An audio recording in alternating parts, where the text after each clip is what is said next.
कोल्हापूर शहरातील प्रश्न सोडवण्याच्या दृष्टीनं कोल्हापूरच्या महापौर रूपाराणी निकम यांनी महानगरपालिकेच्या चौकात जनता दरबाराच्या रूपानं अभिनव उपक्रम सुरू केला। या उपक्रमाला कोल्हापुरातील नागरिकांनी उत्स्फूर्त प्रतिसाद दिला। यावेळी कोल्हापूर शहरातील नागरिकांनी महापौरांना आपले प्रश्न मांडून हे प्रश्न तातडीने निकालात काढण्यासंदर्भात विनंती केली। यावेळी महापौर रूपाराणी निकम यांनी कोल्हापूर शहरातील नागरिकांना त्यांचे प्रश्न सोडवण्यासाठी सकारात्मक प्रयत्न करू असं आश्वासन दिलं।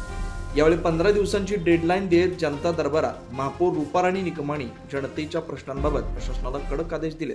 जय श्रीराम। माझी महापौर म्हणून ज्यावेळी नियुक्ती झाली, एक कामाचा अनुभव गेली अनेक वर्ष नगरसेविका म्हणून काम करत असल्यामुळे तळागाळातील लोकांच्या अडचणींची जाण असल्यामुळे अशा पद्धतीचा जनता दरबार मग आदरणीय अजितदादा पवार साहेब यांच्या प्रेरणेतून अशा पद्धतीनं एक जनता दरबार एक त्यांना आदरणीय श्रद्धांजली अर्पित करावी या अनुषंगाने हा केलेला प्रयत्न खूप चांगला प्रतिसाद मिळतोय याचा मला आनंद मात्र बिलकुल नाही।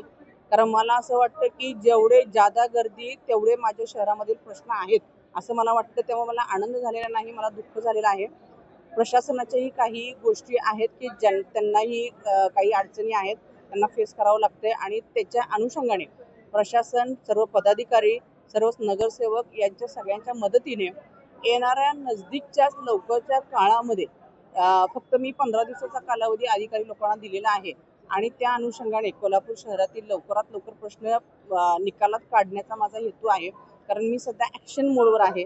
खूप चर्चा, खूप प्रश्न, खूप आश्वासनं दिली गेलेली आहेत। आता या ठिकाणी सुद्धा वाईट वाटतं की काही लोकांचे 20-20 वर्षाचे प्रश्न प्रलंबित आहेत आणि त्या अनुषंगानं न्यायालयीन प्रविष्ट्याच्या ज्या काही गोष्टी असतील त्या पद्धतीनेच कामकाज होईल आणि लवकरात लवकर लोकांना न्याय देण्याचा मात्र माझा प्रयत्न नक्की 100% असणार आहे।